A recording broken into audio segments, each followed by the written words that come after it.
reason why it got so big is that they did that boy like that. They shot him in the top of his head, left him out there, disrespected him.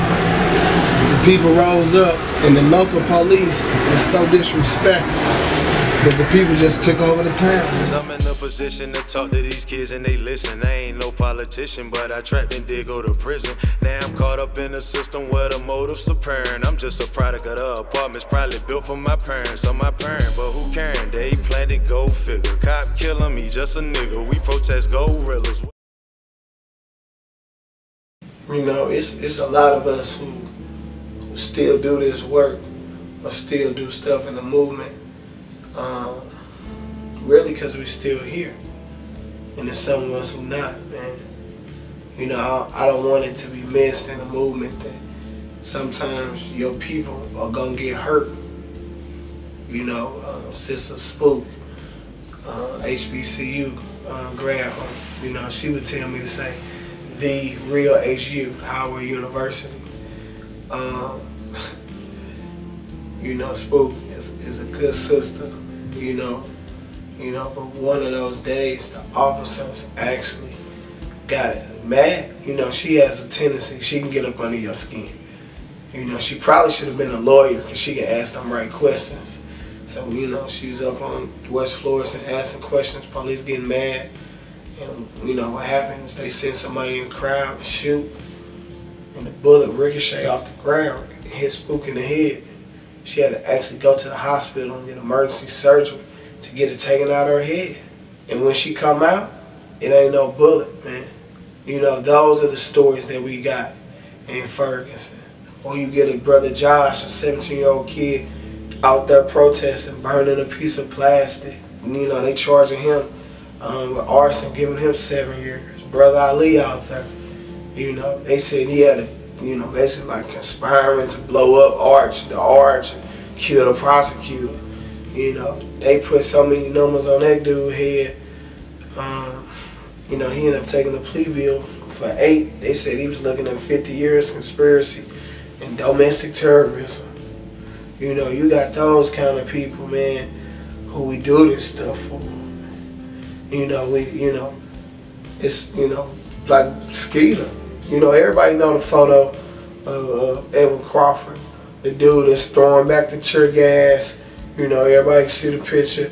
You know, I mean, it was like one of the most iconic St. Louis pictures ever, man. You know, when you was here, he had the tear gas in one hand, he had the red hot riplets, and he probably had a vest soda somewhere to be found somewhere in there. And he was throwing back tear gas with some St. Louis chips in his other hand, man. And so, you know, him and D. Seals both were found killed, blown out their brains, man. A lot of things go on and they miss in the timeline. You get brother DeAndre, who was actually cool with Mike Brown, who ends up burning the car like D. Seals. You know, these are the things that are mysterious, but these are the things that have no suspects. The police not investigating them, and so we believe, like, you know, this is the police at play. Brother Elijah wanted somebody, you know, in this movement, Ferguson movement, Black Lives Matter movement, he's actually the first political prisoner.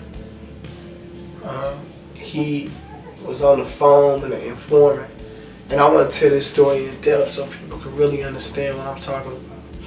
He was a member of the New Black Panther Party. He also was a Moor, part of the Moorish Science Temple, man. You know, so he's one of those brothers who was very astute, knew the law, knew all that stuff to get you, you know, we would laugh in and out of jail if you needed to. This brother was, you know, organizing, trying to figure out what he should do. Unfortunately, who he was on the phone with was a federal informant. And so, as he's having conversations with these, you know, the informant is actually saying he wants to blow these things up. And the informant is actually asking him, does he have things to make a bomb, like Drano and other liquids and powders that you can mix up at home? And the informant is talking about doing something to bomb McCullough and other people in the city and Arch and all these other places that we could target. And you know what? By him not denying it or smiling or laughing on the phone, they equated that really with a conspiracy. And so, you know, I know a lot of us probably talk big bad wolf talk on the phone and be talking all that shit like, oh, the revolution, I'm gonna do this, this, and that. But, you know, Brother Ali really is an example of, you know, just being on the phone with the wrong person at the wrong time in the wrong place can land you in jail for a hell of years, because we know this government not gonna play fair. They didn't play fair in the 60s and 70s with the Black Panthers. So I know they're not gonna play fair with the revolutionaries of this time. You know, we all need to approach the movement in this work. And this is a sacrifice. This is some of the results that happen in the movement, man. You know, I can speak for myself, and I know others who have death threats, had death attempts on their life. Bullets go past your head, all kind of stuff, man. You get pulled over, and you know, 4, 5, 6, 7 cars come.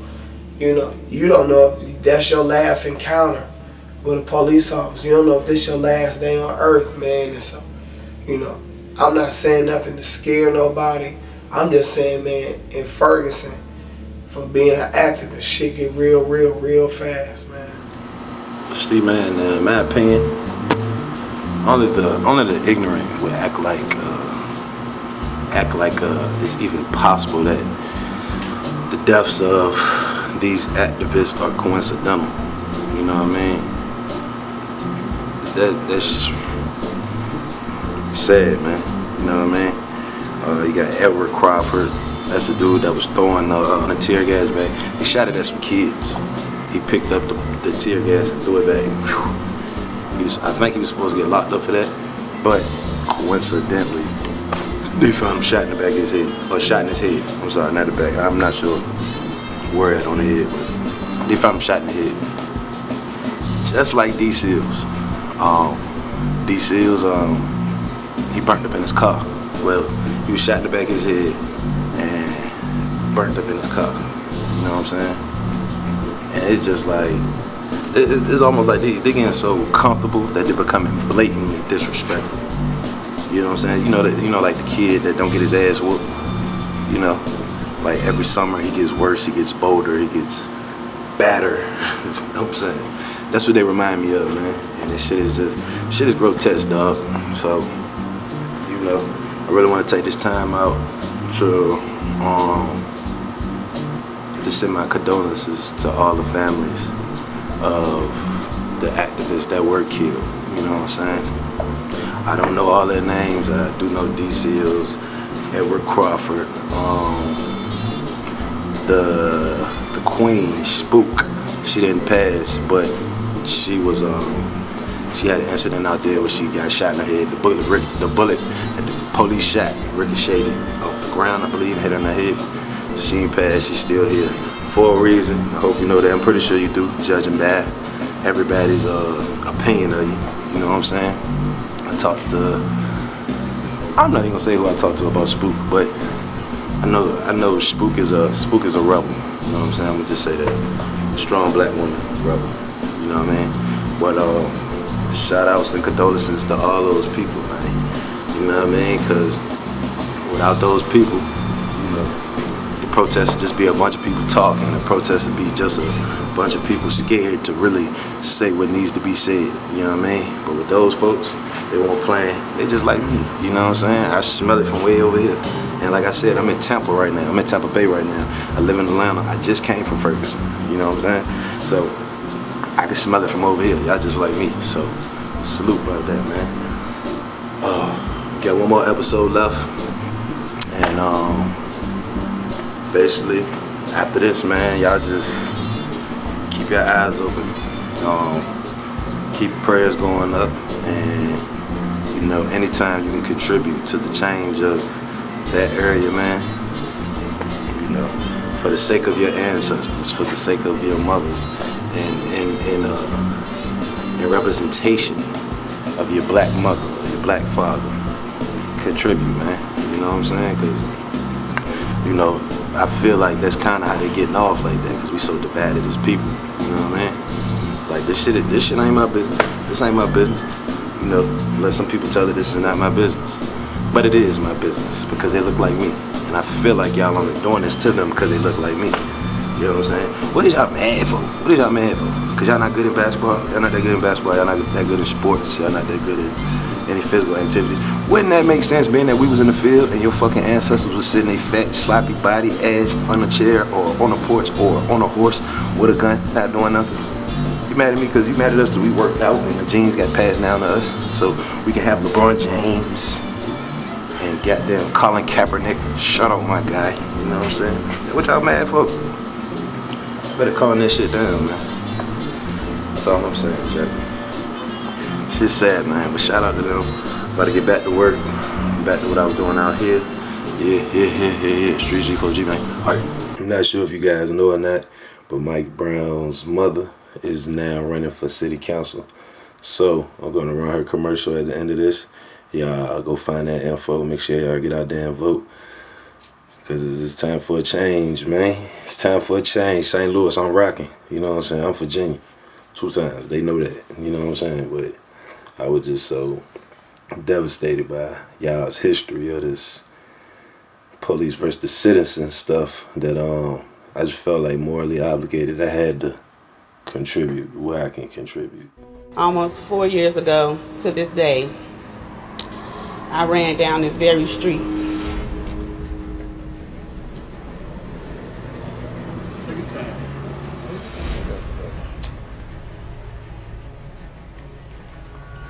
And my son was covered in a sheet.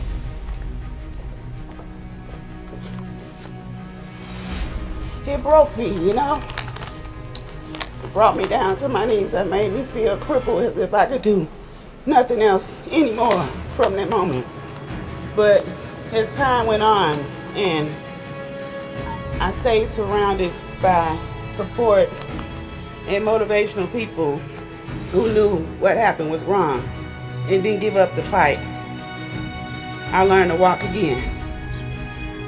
And this is one of my first steps, running for Ferguson City Council of 2019.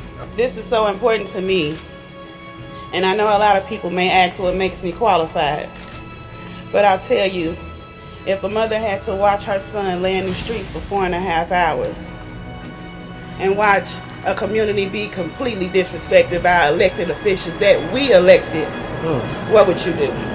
You would stand up and you would fight too. I'm not going to give up. And when I'm elected, I will be the people's voice and not just the people's choice.